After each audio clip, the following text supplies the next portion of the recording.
Hello, you're watching Ellie from Elementary Paper Crafting. I'm an independent Stampin' Up demonstrator here in the UK. I've been playing with the stamp set Art Gallery, and this is one from our annual catalogue, so available all year round. And I'm teaming it with a mask, which is available from our autumn winter catalogue, which runs from the 3rd of August through to I believe it's the 3rd of January. So these masks are in a set of 4, and it's quite easy to miss them in the catalogue actually.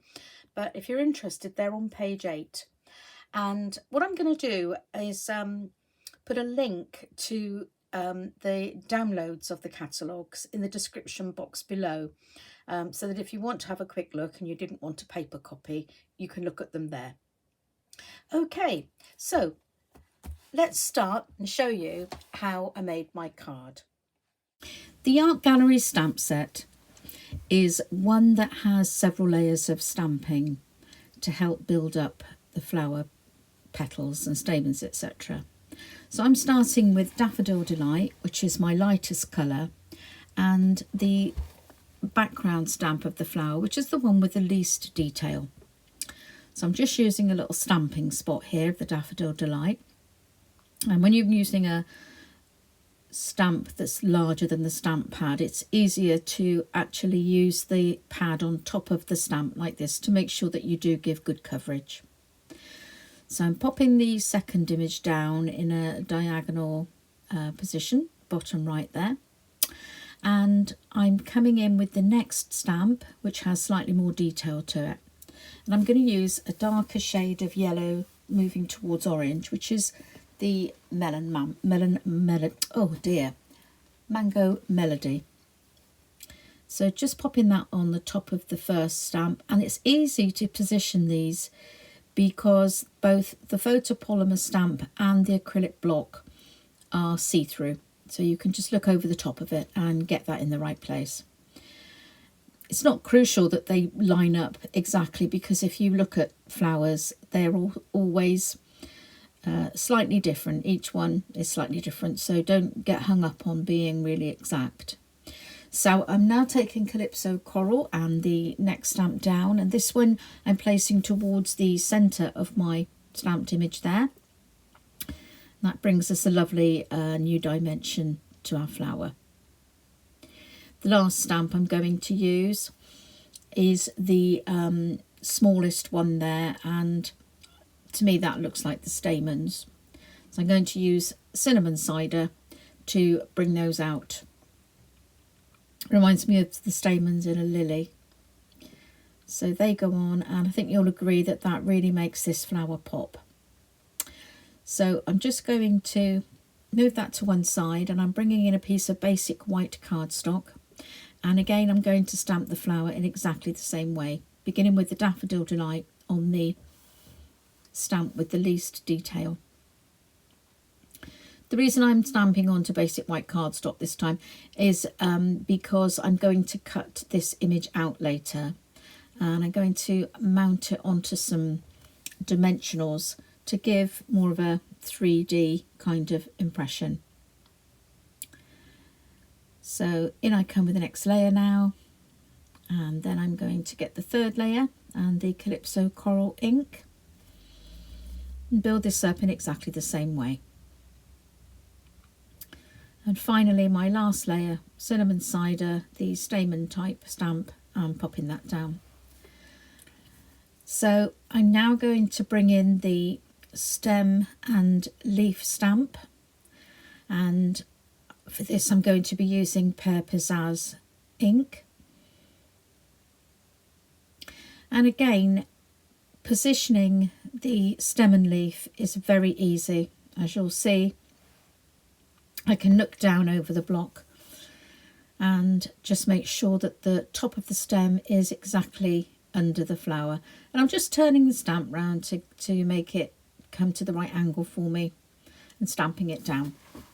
So I'm going to come in with my snips now and begin to cut this flower out. And you'll notice that I don't cut right up to the edge. I leave a very small white border. Obviously with a thin stem you can't cut it too thin, otherwise it will break. So just leaving that little bit of a white border helps with that, but it also helps to make the image pop up a bit more. If I cut right on the line, you would lose the definition. So I'm not going to cut any more of this out on camera because it takes a little bit of time, but it doesn't take a huge amount of time. So I'm going to pop that to one side and let it dry, and then I'll cut it out completely. So now I'm bringing in the mask, and I'm going to use the Pear Pizzazz again and a blending brush. So I'm going to load up my blending brush, and then what you're seeing me doing now is taking off some of the ink because I don't want the application to be really heavy. I just want some very light background stripes.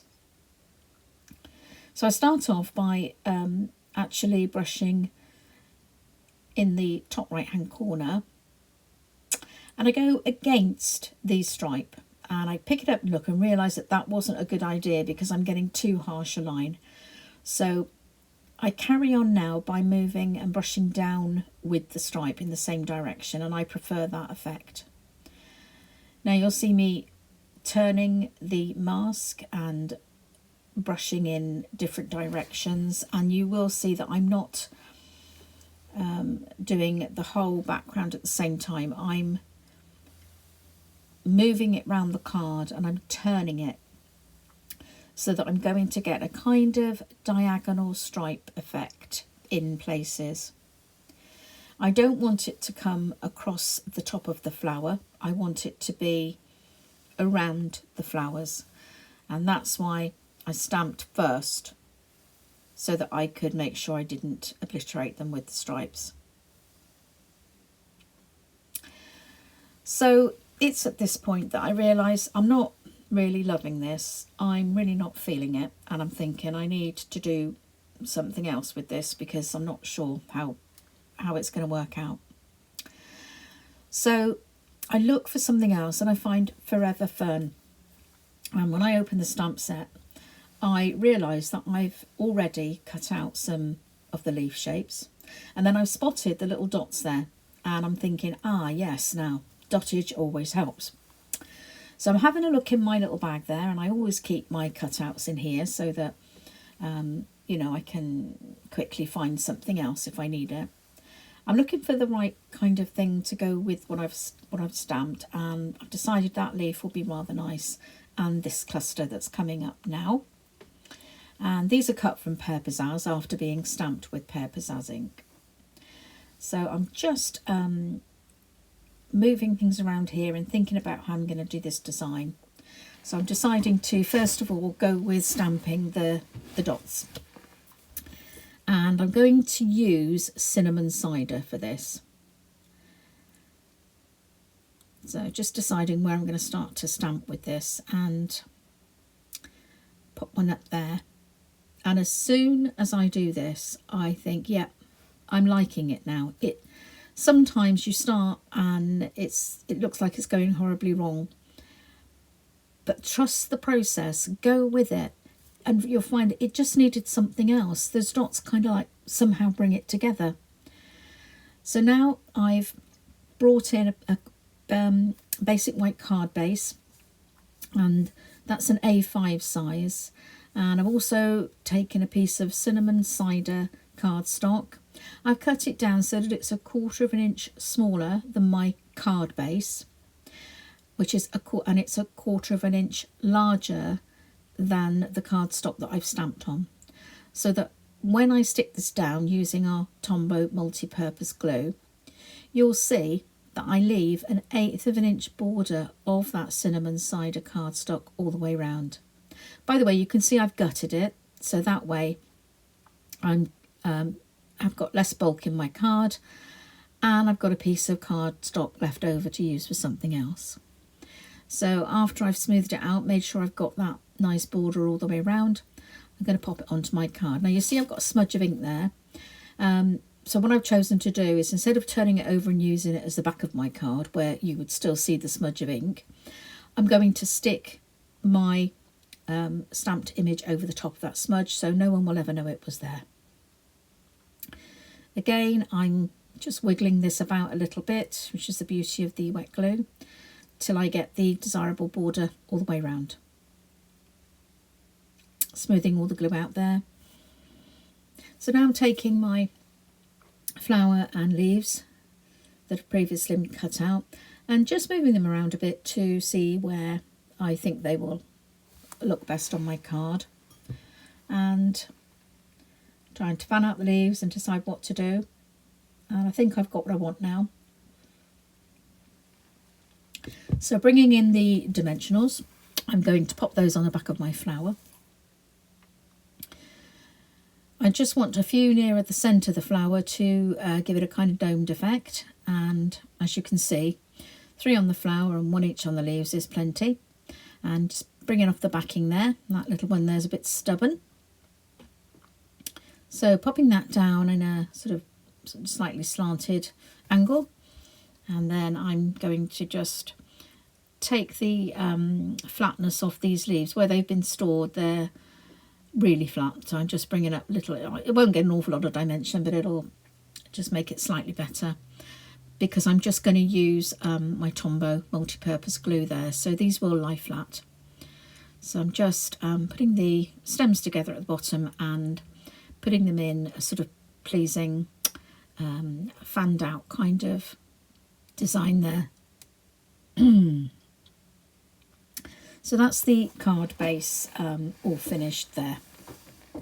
So this card I made for a friend of mine who's just had an operation, so I needed a get well soon or something greeting, which I couldn't find in any of my stamp sets, so I've just done one on the computer. If you've enjoyed this video, I'd really appreciate it if you would give me a thumbs up, subscribe, follow me on my Facebook page, etc. I'll put a link to my online store in the description box below if you're watching on YouTube. And if you're on Facebook, you will see a link to my online shop at the top of the page. So there's my finished card, all ready to go in the post. I do hope she likes it, and I do hope it helps her to get better soon. Hope to see you again soon. Bye-bye for now.